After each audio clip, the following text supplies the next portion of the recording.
I'm joined by David Penzer right now. You have another new book. It's Sitting Ringside Volume 2. You're taking a look at your time in the XWF, TNA, and life after wrestling. I got a chance to read the book this week. Oh wow. I'm actually, I think it's like 80% of the way through. I forget what my Kindle told me, but this has been a fun read. There's a lot of stuff in here that I didn't know, especially with kind of the business plan behind the XWF, and it was nice revisiting some other stuff that uh, you only hear rumors about, or I'm sure we'll get into. But why don't you tell me about uh, what the general idea behind writing the second volume was? Because I know when we talked earlier, volume one, you kind of already knew that you were writing a second book, but just talk to me about, what the format was, what you kind of wanted to accomplish with the second volume. Well, I mean, it was all Guy Evans. God bless him. You know, uh, when we set out to do this, it wasn't even going to be a book. It was going to be like a scrapbook, Mhm. and with all those formats that were in the first one, and the ones that are in the second one, the business plan for the XWF, which I don't even know how I got. Um, it just showed up, and I was cleaning out some stuff one day, and I'm like, wow, I have the original business plan for the XWF. That's pretty cool. So. It turned into an autobiography and it turned into two parts, volume one and volume two. And that was Guy feeling that one book wasn't enough to tell the story and to include all the extras, the formats and the business plans and the internal memos and stuff. Mhm. So, when the boss says, I'm interested in telling your story and we're going to do it in two parts, you don't question him. I think he's the best at what he's doing right now as far as Mhm. writing about professional wrestling. And so just an honor for him to even be interested, quite frankly. But no I volume three. I put my foot down, Bill. no. All right. There's nothing else to write about. Eh, who knows? Maybe TNA will call No, back. no, they ain't calling. No. All right. I'll say this. I won't give it away, but the story, or I'm sorry, the book is worth it just for the story about Mean Gene dropping the F-bomb. So that was a pleasant surprise. There's a lot of stuff in here. Like I said, I didn't know before. So uh, one other joke I'll make is I would like to see the Bikers Court pilot with Hacksaw Jim Duggan. Uh, there's a lot of good anecdotes and stuff like that in here. Yeah, well, I would tell, a guy would say, okay, let's talk about Mean Gene. Boom, and Mhm. I could tell, as you probably know, I could tell stories and talk for hours about anything. So Mhm. he took all that information that we recorded over probably both of the books, probably over a period of a year. And he had to sprinkle in his a lot of the articles and things that he quotes, like about the XWF, Universal Mhm. Studios, that stuff he finds. And so then he tells the story, and it's just a wonderful opportunity that, no matter what happens moving forward, I have this book out, if I Mhm. sell, a hundred, 1,000, 100,000, working on audiobooks now. So I heard that's a big thing right at the moment. So yeah, I'm just honored to have been able to hook up with Guy and let him tell my story. Mhm.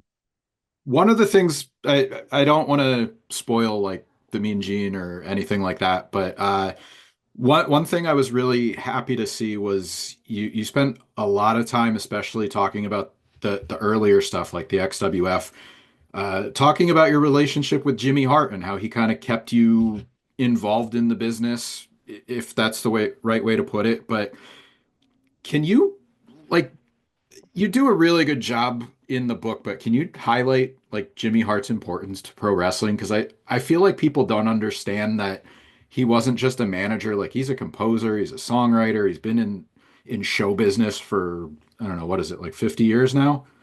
Probably more than that. I actually just got off the phone with Jimmy about 15 minutes ago. Nice. Uh, and he's still rocking and rolling, man.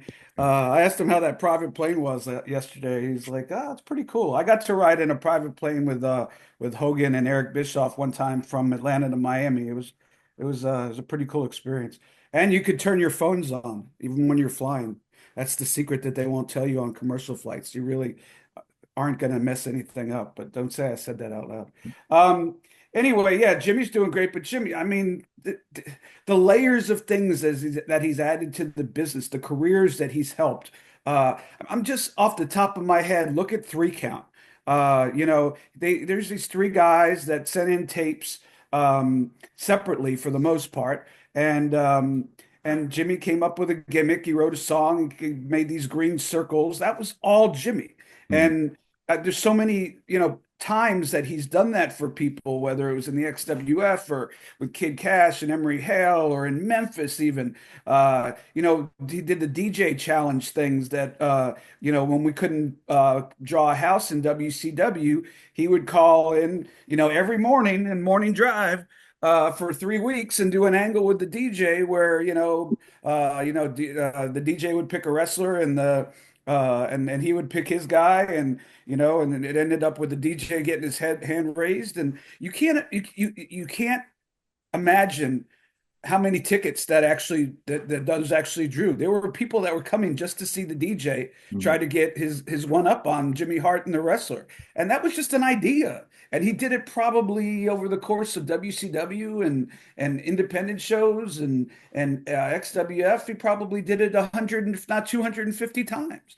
Mhm. And he got up at 5 o'clock in the morning every morning, made those calls, and it's just incredible. The music, like you said, he wrote so many songs that people don't even realize that he wrote. And just it was his idea. I talk in the first book about being able to be on the booking committee for WCW Saturday Night when Jimmy and Arn Anderson and Tony Schiavone took over the booking. Mhm. The big guys didn't want to do it anymore. They had their hands full with 5 hours of Nitro and Thunder. And, we just did simple booking, but he included me in all that. I was a part of the team as much as I wasn't a junior member of the team like I was in other places. I was an equal part of the team, and he's just always been there for me. And I said to him today, I said, "Hey, I have this book out, and I thank you in the I forget what it's called, not the acknowledgments." I Mhm. said, and then I put that, there was never a project since we met that you never included me on. And he said, I did that because I was smart and I know your value. What do you say to something like that? I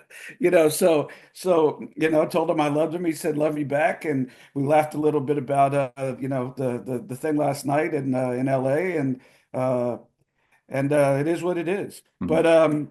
But yeah, you're right on the money, Bill. I can't tell you how underestimated he is as far as everything he's done. It was his idea to go to Disney and do it in a soundstage. Mhm. And then then we went to Universal, and then the whole reason why I remember because I was the middle guy. Mhm. Jeff Jarrett would call me and say, "Hey, we're thinking about moving down to Universal. Uh, do you think Jimmy, still has a contact?" And I'd call Jimmy, and Jimmy calls contact. Jimmy would call me. Eventually, Jeff and Jimmy connected because they, grew up together when Jeff was a kid.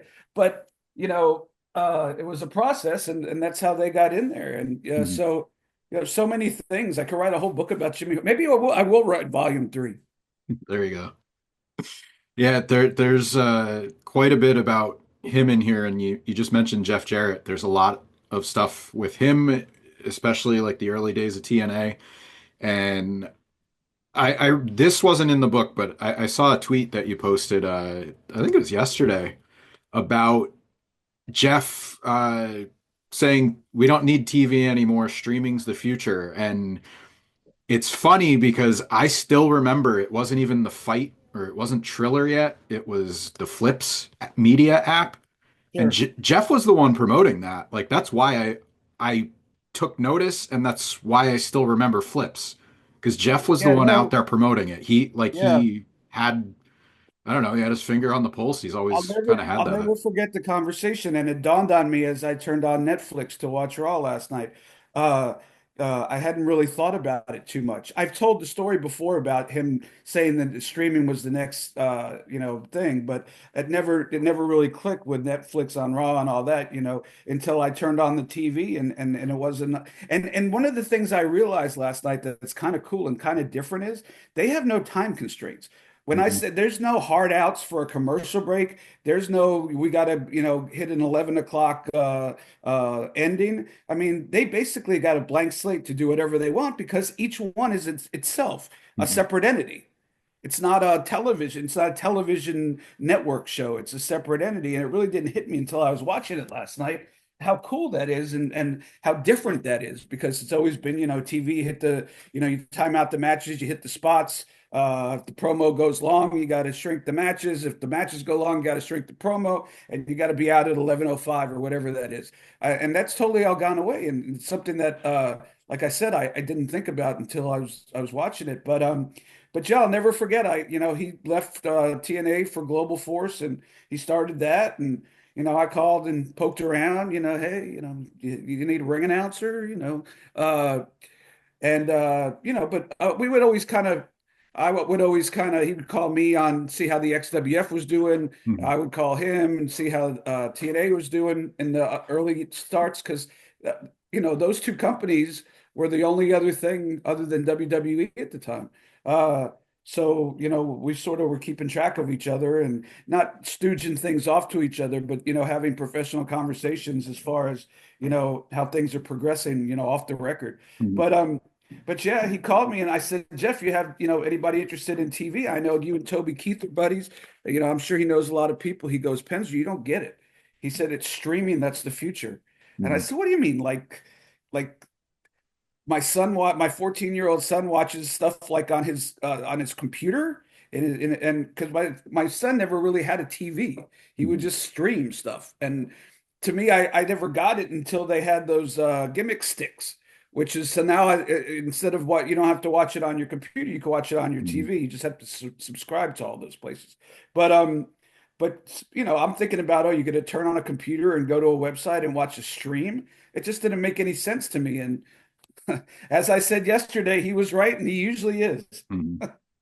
Yeah, it's I watched Raw live last night, and it was a few times it kind of hit me like, oh, like this isn't cable. Like they're actually getting room to let a match go longer, or this promo. Like obviously, there's still going to be timing issues and Yeah. different things come up, but it was kind of refreshing not to be like, oh, this is a 6 minute TV match, and then here's a commercial, and then like it wasn't as formulaic as we're used to watching as fans. Like it was kind of nice to get away from that for a little bit.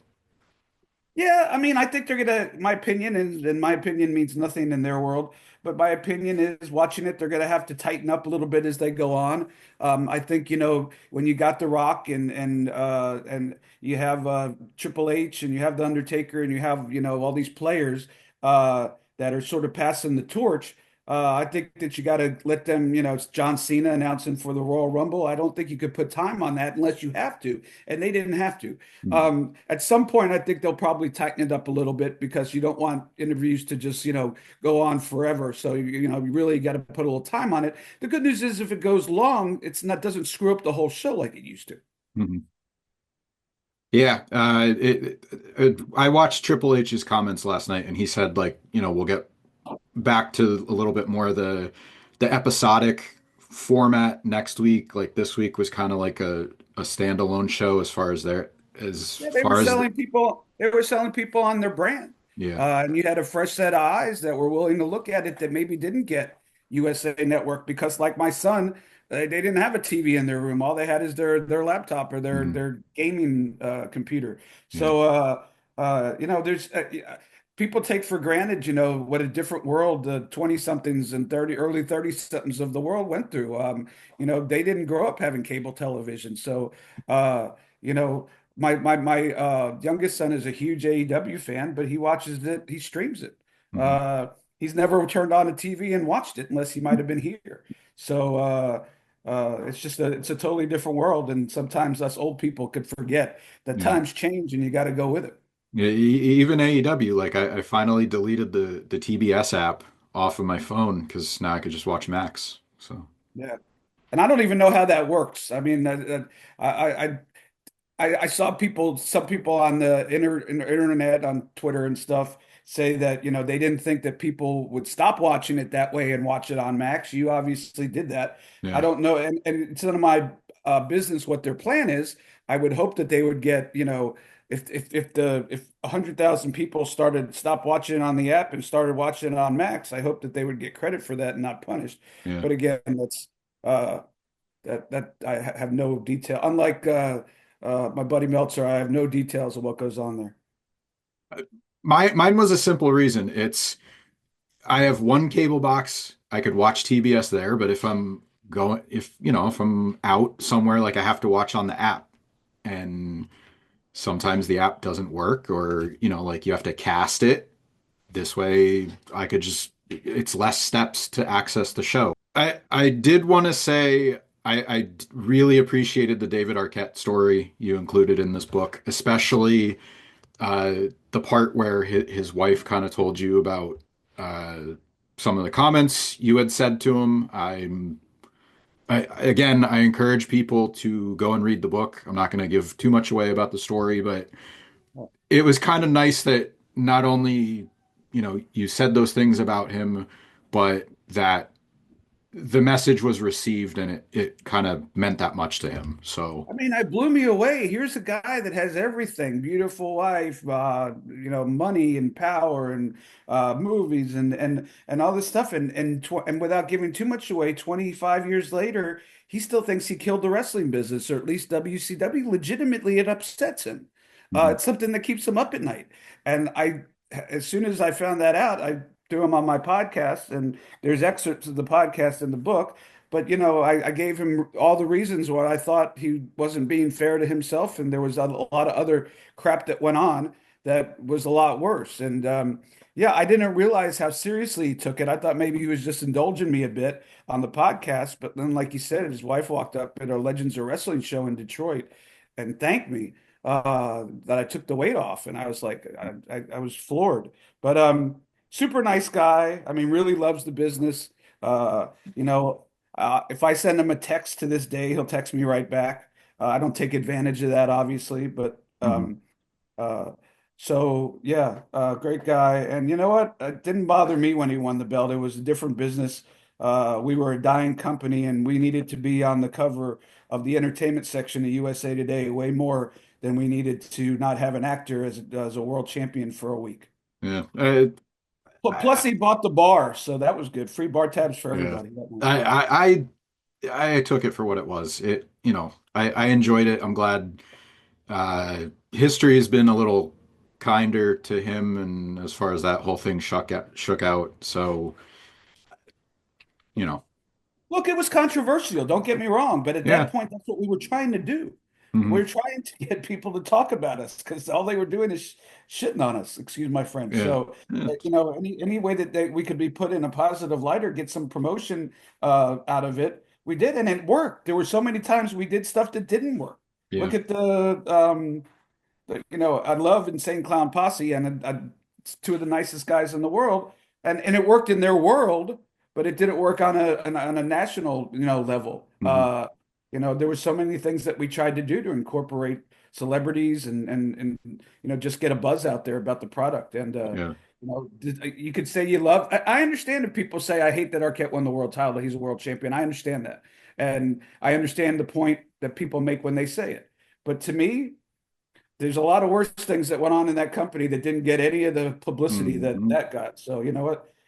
Got to kind of grade on a curve. Yeah. When I think back to some of the stuff that I didn't like about WCW, like I'm gonna like it wasn't. I'm not saying like it was better or worse, but like one of the Black Eyes was like I think the Kiss Demon, how that kind of was debuted, and then what happened after that. Like it was kind of it could only go down from here, I guess. I don't know. So Yeah, it was a mess by then. The booking changed on a weekly basis. I document a lot of that in my first book, which you could also get at davidpenzerbook.com. that has the last Nitro format and hundreds of pages of old formats from the early 1990s. And obviously that's more WCW centric, as this book is more XWF, behind the scenes, and TNA. Chris Benoit, unfortunately, I have to talk about him, but it was a reality that I was much closer to him than well, I was in a group that was much closer to him than a lot of his close friends, really, and got to see things that I knew, without getting too much into it, that I knew when the hell broke loose. I knew that it wasn't, that he wasn't a victim. Let's just put it that way. So Mhm. I didn't think it was fair to not tell that story. I'm But glad you did because like there's a lot that I think people can take from not only your experience, like your perspective, but like I don't think Johnny Grunge is, that chapter that you're talking about. Like I didn't know any of that. Yeah. No, if So, Johnny Grunge was still alive, I believe that they would all be alive. There's not a doubt in my mind of being right in the middle of it in some ways. Uh, and hearing about it in other ways. There's not a doubt in my mind. He was their guy to go to. He was their outlet. They saw him as sort of a screw up. Although, and Johnny was a lovable screw up. He would laugh at himself. You know what I mhm, mean? It didn't have a mean bone in his body. He wasn't like screwing up, important things. He was, but he would walk the wire sometimes, as far as, stupid stuff like getting a DUI, stealing the production truck at Disney, the WCW production truck. I mean, so those guys felt comfortable, Chris and Nancy, talking to him if they got in a fight. Chris would leave or Nancy would leave and go meet Johnny for beer or whatever. And, he'd talk them down and eventually they make up. And without that outlet, I just don't think they had anywhere else to go. And I obviously wasn't in that house. But immediately when I heard the news, I had an idea of somewhat what happened. mhm, And my immediate thought was, if Grunge was still, one of them would have gone and hung out with Grunge, and probably uh, would have smoothed everything out. So, there's some people who don't agree with me on that. That's fine. The point of my book is not to agree with me or disagree with me. The point is for me to, give my insight into the crazy world of wrestling, and how I saw it from, somebody who's watching as a kid, has no athletic ability, and it being a closed business at the time, to worming my way in and being able to have that ride for over 30 years, sitting ringside, as they say. So, yeah, uh, you know, I've been trying to put stuff up on Twitter, like the Jeff Jarrett conversation. And, I put something on Twitter a couple days ago about Honky Tonk Man walking away from $25,000 in 2 months of house mhm, show money that and I remember exactly where he was sitting. And I was talking to a guy about that yesterday when he was putting in the audio equipment. And I said, I don't know why I remember exactly where he's sitting. Maybe it's because, like, to walk out on $25,000 in 2 months, in my mind, is unheard of. mhm, Uh, so I've been trying to share a little bit of that insight to give an example of the stuff in the book and what you can expect. So if you don't follow me, you can follow me at David Penzer on Twitter, all one word. I don't talk politics, and we don't argue and bicker, but we could have a respectful conversation for sure. yeah, But I don't get in I don't get in the well. I can't do it. yeah, yeah. Sometimes you're better off not. I will tell you this: there are times where I see something and I start to write something back, and then I erase it. But it makes me feel better that at least I expressed it. And then, but Yeah, I've never sent anything back like that. And yeah. but anyway, It's back. not. It's not even political. Like sometimes even writing or typing it out and then not sending it. It's like at least it's like cathartic almost, where it's not here. It was released somehow. Yeah. But Well, I mean, and it's not necessarily politics, although I know that's a big talking point on these social media sites. I don't engage in it. I'm a realtor. Uh, I gain nothing by pissing off a percentage of my uh, potential clientele, and I get nothing, trying to sell books, pissing off a percent of my Twitter followers. So yeah. don't engage in it. And it is what it is. You know, uh, but yeah, come join me on Twitter at David Penzer. I've been trying to put up, I don't know if you've noticed some more of these insights, maybe every day or two, and just a little Mhm. insight. So that was, that I gathered in my journey. You can get the book at davidpenzerbook.com or guyevansbooks.com. I don't know if one is better than the It's other. the same place. Yeah, you're it redirects to the same site, but you can get volume one there if you haven't read volume one. You could get volume two, which just came out, and then there's different versions of the book. Whether you want to get the text only version, you can get some uh, signed edition. There's TNA scripts or formats included, different bundles. You can all, if you're Yeah, listening to this, go check it out. There's you guys different check it. different I options. encourage people who are collectors to check it out because uh we're coming into WrestleMania season with WrestleCon and all of these events where they have autograph signings and photo opportunities, and it might be really cool. I don't know that they're going to both be there, but it might be really cool to get a copy of the last Nitro, and that last page where the has the Hogan, the Sting versus Flair match, to get Mhm. both of those guys to autograph it and frame it in your office. Hell, I'd like to do that if I ever got the opportunity. So, there's all kinds of stuff like that. There's the Ric Flair's last match format, which I don't think anybody's ever seen before. In Volume 2, there's the XWF business plan. Volume 1, all kinds of inside WCW memos and uh, old formats and stuff. I don't know why I hoarded everything, but I did, and I'm glad I did. Yeah. Yeah. Thank you for doing that. Yes, sir. There's a lot of stuff that comes up when you think about your career, whether it's where you worked, uh, memories of WCW or TNA, whether it's, the Cumberbund or maybe some of the on-air segments you've been a part of. Is there something that you would like people to talk about more, or just something that you feel like deserves a little bit more focus? I'll tell you what I enjoyed the most, and this is where Jimmy comes in so often. Uh, I really, as much as ring announcer was my passion, and even later when it wasn't as much of a passion anymore, it was a means to an end to still be in the business that I loved. But I love really getting in and sinking my teeth in and being part of the entire process, production and booking, and just really organize a show. Not myself, but on a team. But I have had many opportunities to do it. I'll give you one example that I think was in the first book. I drove up to Memphis with Jimmy, and Lawler and Corey Macklin were doing a live show. They were debuting a live show in that same studio that they used to go live, Channel 5, I think it is.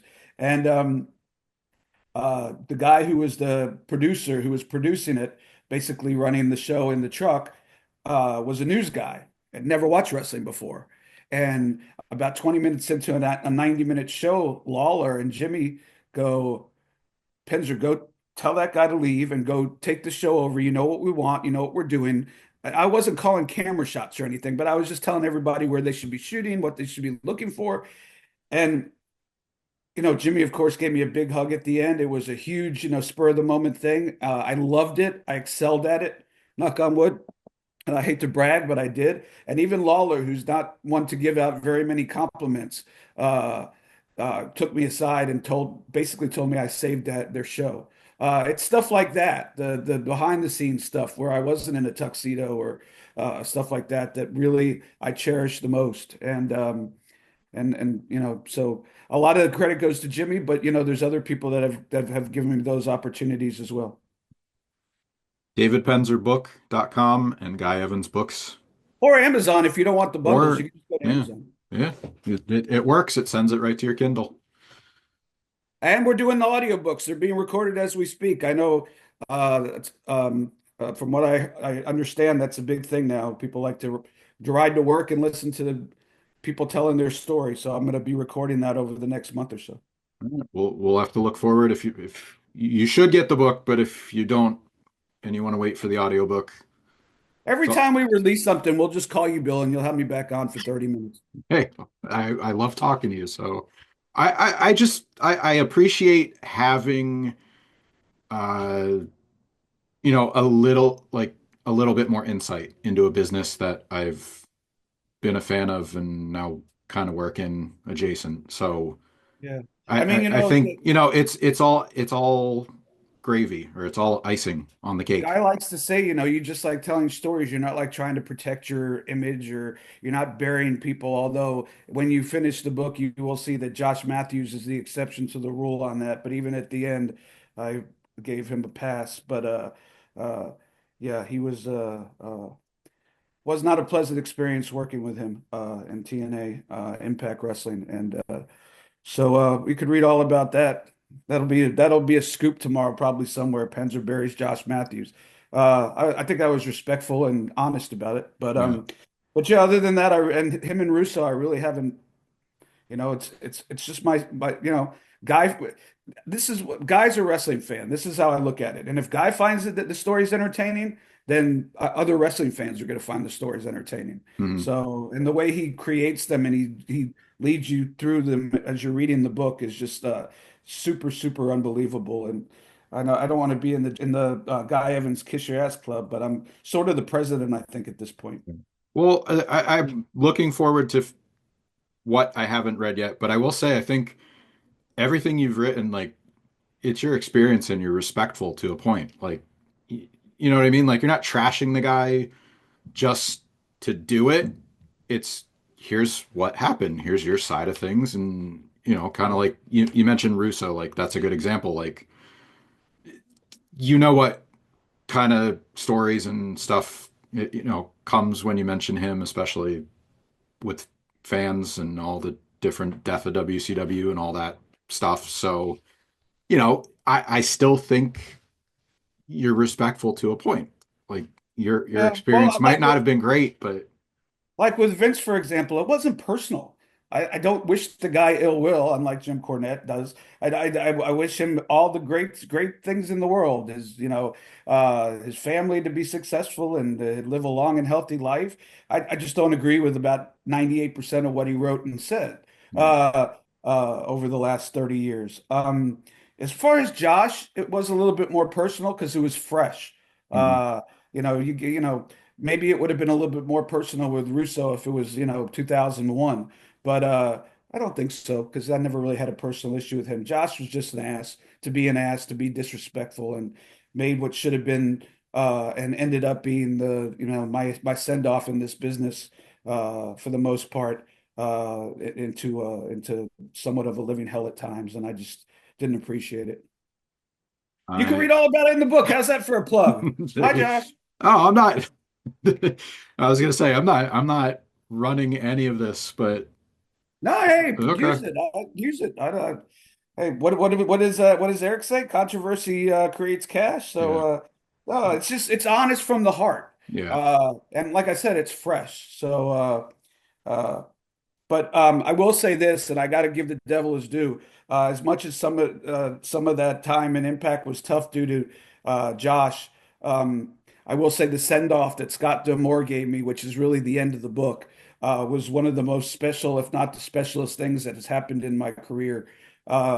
And it was I didn't know about it, and it was from the heart. And to have the wrestlers around the ring and the fans chanting "Thank you, Penzer." Makes me get teary-eyed here. But so even though I might have had some issues in that journey with some people or with a person, the way it ended was I couldn't ask for a better ending to Mike's story. So, and that's all Scott D'Amore. That's 100% him, and I thank him for that publicly. Well, here's hoping he calls you and asks if you can fly up for Maple Leaf Pro, and you can include that and Jimmy Hart in book three. There you go. There you go. There Maple you Leaf go. Grove.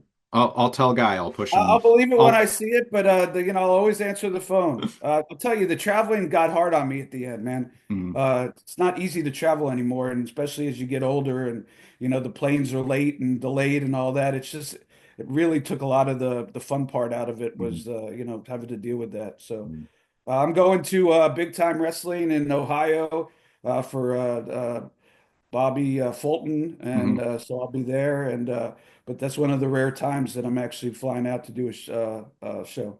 yeah. And Oh that I yeah. think is March 8th. I might as well plug that March 8th. Yeah. And I don't forget how to pronounce that town, Chillicothe or something like that, Ohio. Oh, I don't think I can't say it, but I know when I read it what you're talking about. So, Yeah, it's called Big Time Wrestling. They got Foley is there. It's loaded. It's a loaded mm, lineup. Um, and I'm gonna sign my books and my formats and all that different stuff if you're gonna be there. And I'll be doing a Q&A with Mick Foley about the three, all three of his characters. mm. And and then I'll be ring announcing the show and have a cocktail or two and then fly home the next day. Let's hope the travel is better than it has been. But yeah, I don't know. I'm not taking anything for granted, but I'm not officially retiring or anything like that. But uh, yeah, I'm happy with where I'm at, if I'm being honest with you. Well, that's a great attitude to have, and I'm glad to hear it. Yeah. So, All things have to end, for the most part. And uh, you know, a 58-year-old ring announcer is not exactly conducive to what most wrestling companies want to present as far as to the youth and the people that are going to be streaming and be buying by looking at the YouTube videos and mm, buying the video game or the trading card or the t-shirt.